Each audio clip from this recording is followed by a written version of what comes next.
시청자 여러분 안녕하십니까? 헬로티비 뉴스입니다. 자, 어린 시절 TV에서 자주 보셨죠? 만화 엄마 찾아 산만리의 주제곡입니다. 자, 돈을 벌러 나간 엄마를 찾아다니는 9살 소년의 이야기를 다룬 일본 애니메이션 작품인데요. 그런데 요즘에는 운전자들이 때 아닌 요소수 찾아 산만리라고 하죠. 네, 맞아요. 비슷한 제목의 기사들을 아마 많이 보셨을 겁니다. 대형 화물차의 경우 환경 오염을 줄이기 위해서 요소수가 없으면 아예 시동이 걸리지 않는다고 하는데요. 네. 요즘에 이 요소수 구하기가 하늘의 별따기라고 해요. 예, 중국의 수출 제한 여파로 인해서 2주 전까지 좀 8,000원 정도면 구할 수 있었던 이 프리미엄 요소수의 네. 가격이 5배 이상 올랐다고 하는데요. 이게 자칫 물류 대란으로 이어지지는 않을까 좀 우려가 됩니다. 그러네요. 자, 나비 효과라는 말이 있죠. 세상의 모든 건 연결돼 있다는 말이 실감나는 요즘입니다. 오늘 뉴스 시작하겠습니다.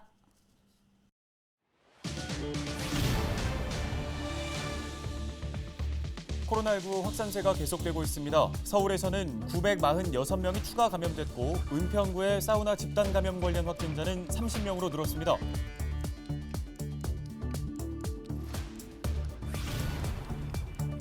단계적 일상회복 시행 사흘째 우리 지역 주요 상권을 둘러봤습니다. 시민들은 감염 확산을 걱정하면서도 대체로 일상회복을 반기는 모습인데요. 힘든 시간을 보낸 자영업계는 활기가 돌았습니다.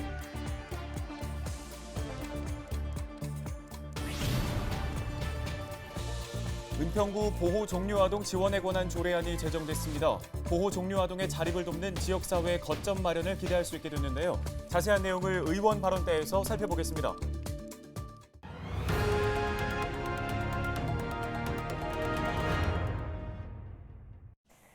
단계적 일상회복으로 전환하면서 확진자의 규모도 커지고 있습니다. 사우나 등 일상 공간에선 집단 감염이 잇따르고 있는데요. 서울의 코로나19 신규 확진자 수는 2일 1,000명대를 기록한 데 이어 3일에는 946명이 발생했습니다. 양천에서는 28명, 은평에서는 46명이 감염됐습니다. 은평구 사우나 집단 감염 관련 확진자는 9명이 추가되면서 누적 확진자는 30명인데요. 서울의 병상 사용 현황을 보면 4일 0시 기준 감염병 전담병원 병상 가동률은 70.3%, 중증 환자 치료 병상 가동률은 56.8%입니다. 재택 치료자는 304명이 증가하면서 누적 7,600여 명으로 집계됐습니다. 전국의 코로나19 접종 완료율은 75.9%, 18세 이상 성인 기준 접종 완료율은 88.3%입니다.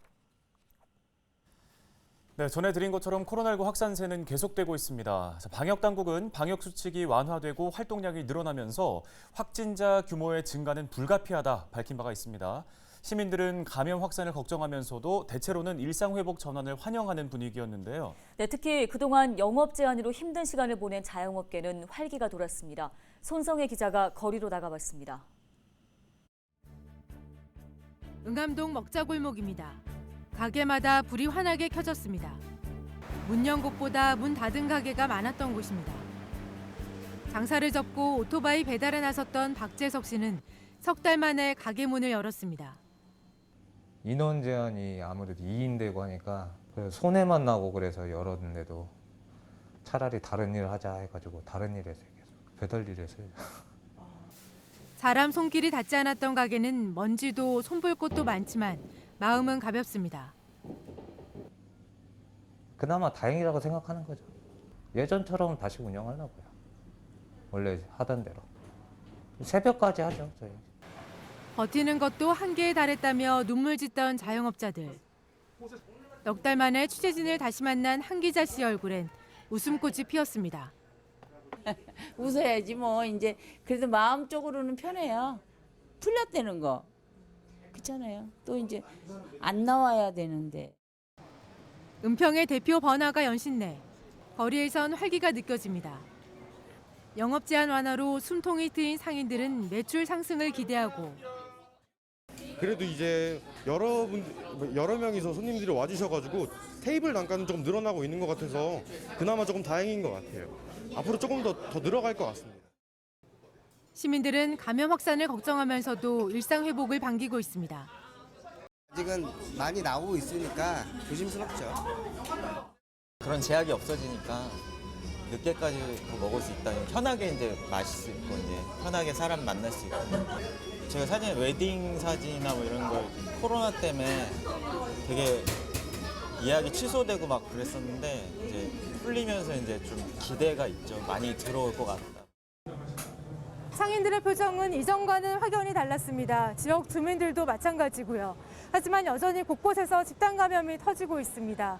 코로나19 이전의 일상으로 어렵게 내민 첫발, 모두의 일상을 지키기 위해선 이렇게 마스크 쓰기 등 개개인의 방역 실천이 중요합니다. 헬로티비 뉴스 손성혜입니다.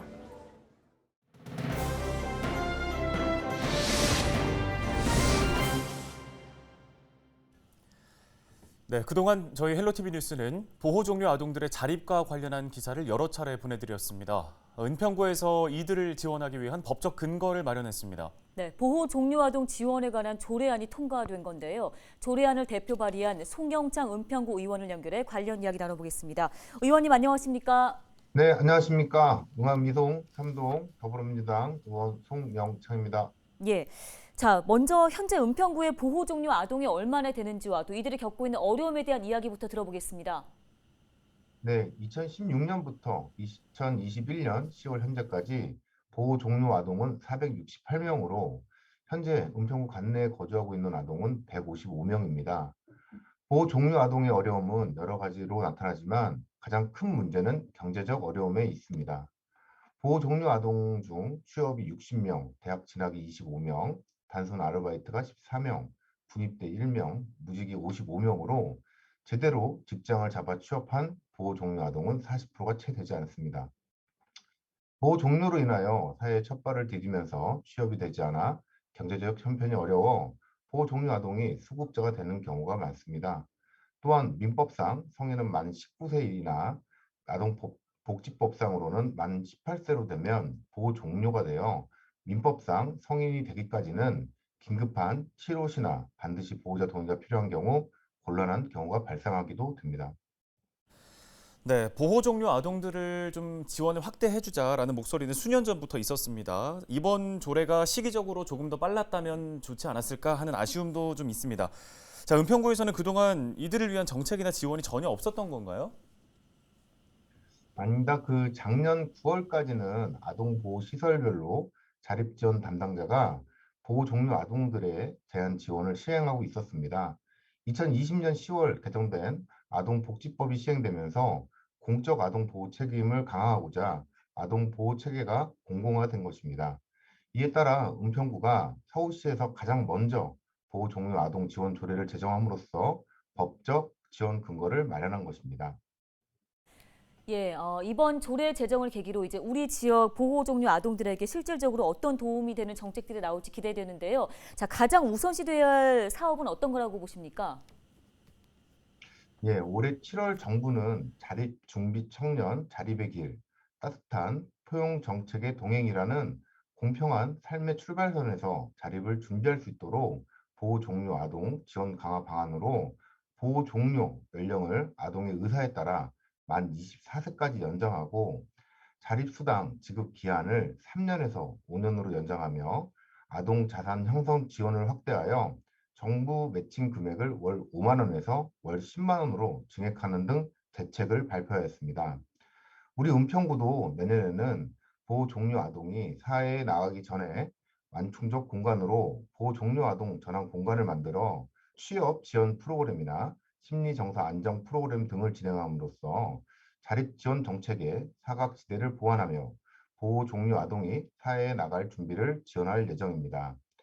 경제적 심리적으로 어려움을 겪고 있는 보호 종료 아동에게 보다 안정적으로 사회에 진출하고 건강한 사회 구성원으로 성장하기를 바라며 지속적으로 관심을 가지고 지원을 하도록 하겠습니다. 네, 말씀 고맙습니다. 도움 말씀 여기까지 듣겠습니다. 은평구의회 송영창 의원이었습니다.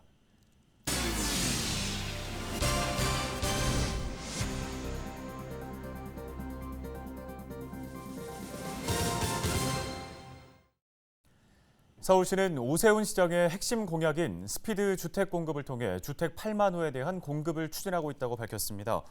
서울시는 인위적인 개발 억제 정책으로 발이 묶여 있었던 주택 공급 사업들에 대한 행정 절차를 정상화하면서 약 8만 호에 대한 공급 절차가 진행되고 있다고 설명했습니다.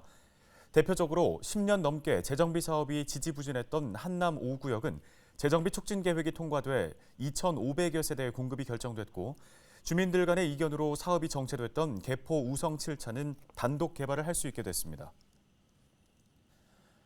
은평구가 대림 골목시장과 증산 종합시장 시설 개선 사업을 추진합니다. 대림 골목시장에는 비가림막 역할을 하는 아케이드가 설치되고 증산 종합시장에는 전력 증설 공사를 진행해 전기 사용이 많을 경우 전기가 차단되는 현상을 개선합니다. 이번 사업에는 공모사업 선정을 통해 확보한 예산 21억 원이 투입됩니다. 양천구가 대한민국 건강도시상 공모전에서 우수상을 받았습니다. 대한민국 건강도시상은 대한민국 건강도시협의회에 가입한 지자체가 추진한 건강도시 정책 중 우수 사례를 선정해 주는 상인데요. 이번 공모에서는 양천구는 이웃과 함께하는 양천마을 장독대 사업을 통해 장류 제조 전문 인력을 양성하고 일자리 창출에 기여했다는 평가를 받았습니다. 양천구가 목재 교육 전문가 교육 수강생을 모집한다고 밝혔습니다. 모집 인원은 20명으로 수강생들은 목일동 나무마을과 신정 3동 연희 목공방에서 다음 달 1일부터 내년 6월까지 목재 교육 실무를 배울 수 있습니다. 양천구는 지난해 산림청이 인증하는 목재교육 전문가 양성기관으로 지정됐으며 제1기 목재교육 전문가 양성과정 수강생 19명 중 14명이 국가 자격시험에 통과했다고 밝혔습니다. 네, 오늘 저희 헬로티비 뉴스가 준비한 소식은 여기까지입니다. 네, 시청해주신 여러분 고맙습니다.